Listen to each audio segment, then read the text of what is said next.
As investigators surveying out the Sanford Police Department, today's date is Friday, March the 2nd, 2012. It's now 7:14 p.m. We're located at Sanford Police Station, 815 West 13th Street, City of Sanford, Somerville County, Florida. Present in the room is Investigator Doris Singleton. And state your name, ma'am. What's your occupation? Hold on. I work for... Okay, on the 26th on Sunday, something happened behind your residence, correct? Yes. Your home, correct? Yes. Yes. We spoke to her already. Could you tell us exactly what you saw, what you witnessed? Sure. I was about to sit down and take a test online. I had to have it in by midnight. Obviously, I didn't get it in, but exhausted, so we decided to make coffee. We walked into the kitchen, grabbed the coffee pot. The window was open. We heard... To me, I didn't pay much attention to it because I thought probably kids outside or something. But it sounded almost like a whining or a... I didn't really hear any words like help or no or... I mean, nothing like really... I can't remember anything specific. It just sounded like someone was struggling or in trouble or hurting or something. So we both looked at each other and started walking around. I mean, kind of slowly. Didn't really think much of it. Started walking around toward the sliding glass door, and then we heard a gunshot. That's when I opened the sliding glass door. I see the kid laying on the ground. I saw the guy. The kid's head was away from us, so I couldn't see the actual, like if he was face up or face down at that time. I couldn't tell. The guy was standing with his feet, one on each side of the kid, and he was leaning over him. And at that point, I couldn't tell. Maybe he came and he saw somebody shoot him, and he's here to help or check his pulse, or maybe he's doing CPR. But you don't really stand over him like that doing CPR. So it was a little weird to me.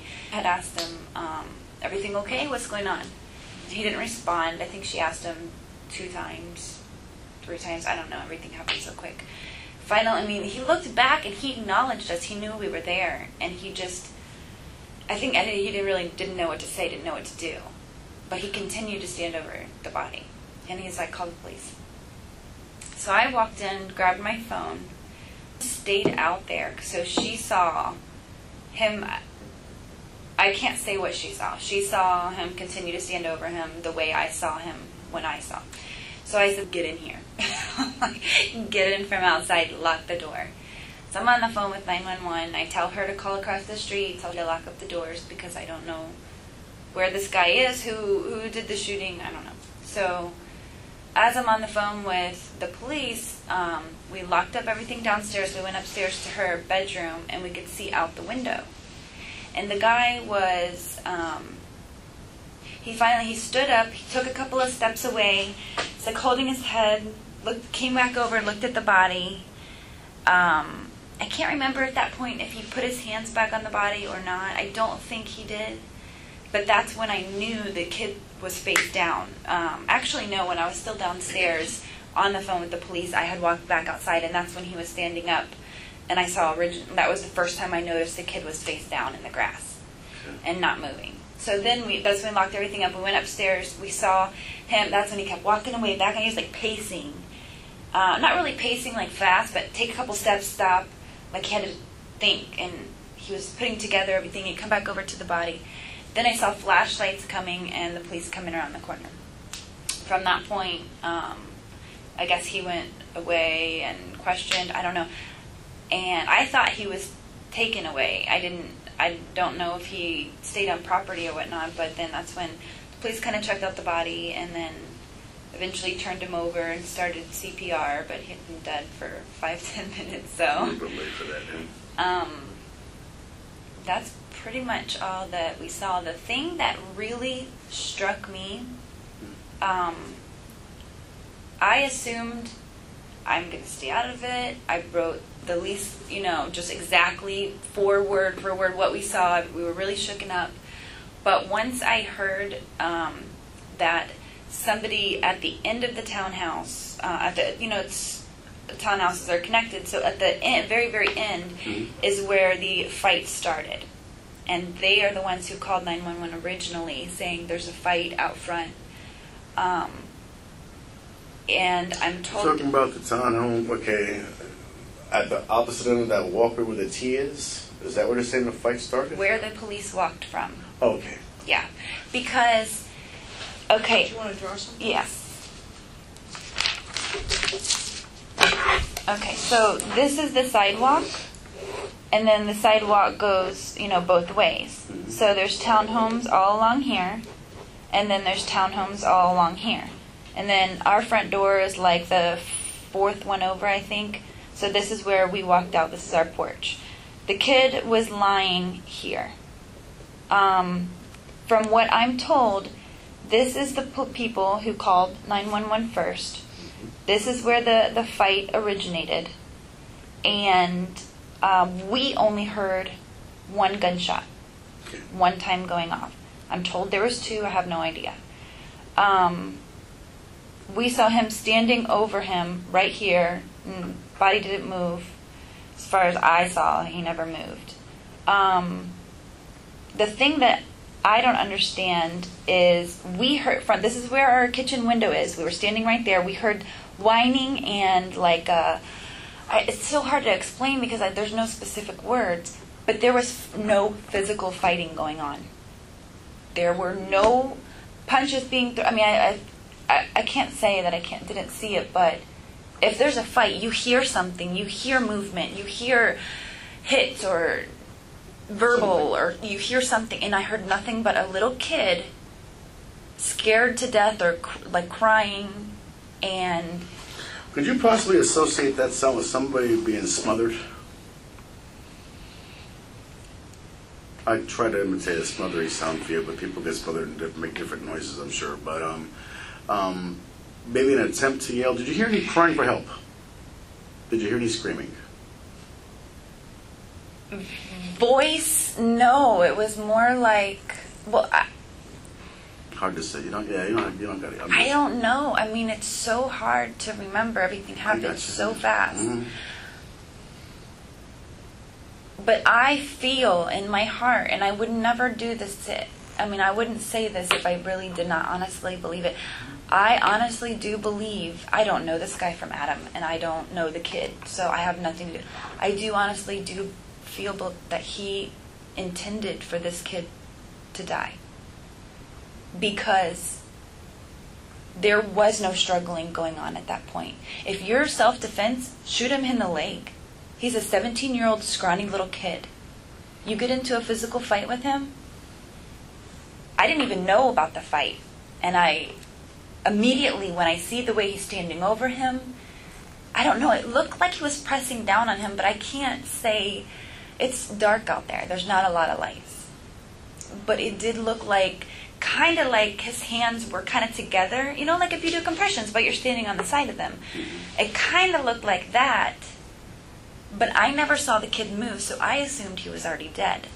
I have 911 on the phone, but I had to go in and get it. Mm-hmm. She's telling me his foot moved.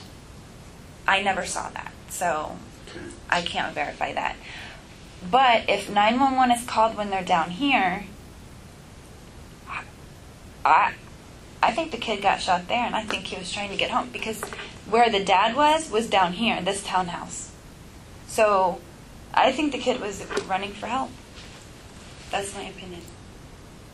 I mean, my opinion's probably not worth much, but...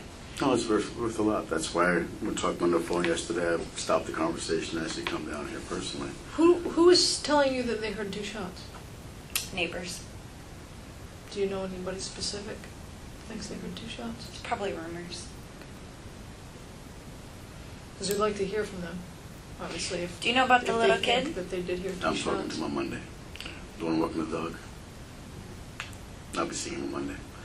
I'm waiting for his mom to get back out of town, so I'm not going to interview 13 without his mom being there. So, but yes, I'm talking to him, and hopefully he can shed some more light onto this. All I know is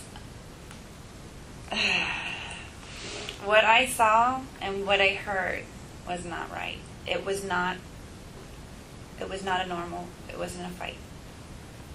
It wasn't in the middle of a fight. Someone got shot.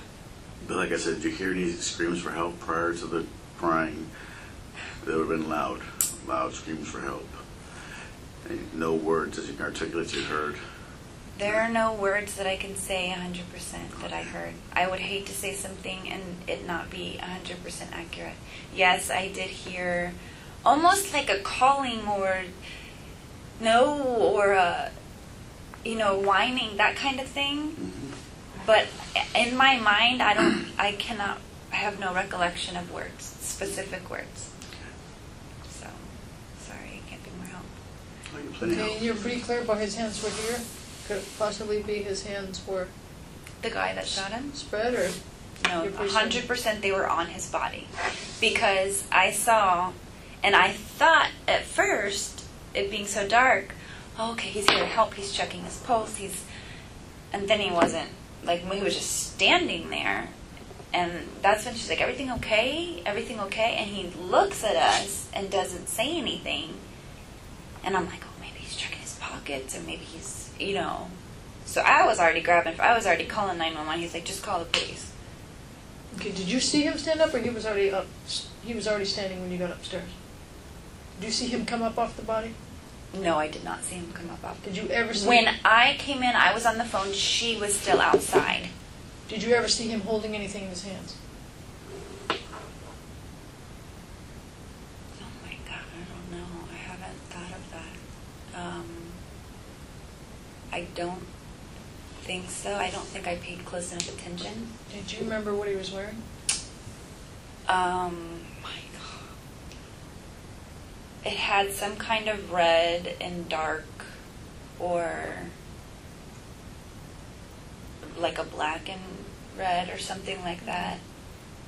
Something I don't know. I remember his build exactly. I could identify him from the back. I know he had dark hair. I know he was short, and he was a little bit stocky. Not a big guy, but I think I paid more attention to that than I did what he was actually wearing. Because in the beginning, I thought he was there to help the guy. I didn't think he was the one who shot him. In my mind, if he shot him, he would be running. So. How quickly from the time you heard the shot do you think you looked outside? Seconds. Because we had already heard something going on, like a cry for help or a cry, not those exact words, because like I said, I don't know what we were hearing. A distress noise. A stress noise. And we already heard Distress, someone yeah. in distress, and at first we were like, little kids or something, but we're going to check. Mm-hmm. And And we start walking. So we were already right around the corner, and then gunshot, and then within seconds we were outside. And within that time of us walking, literally right around to the sliding glass door, I mean, the kitchen is here, we walked right here. In that time, the guy was standing over him with his hands on him. Good. We'll conclude this interview. It's now 7:28.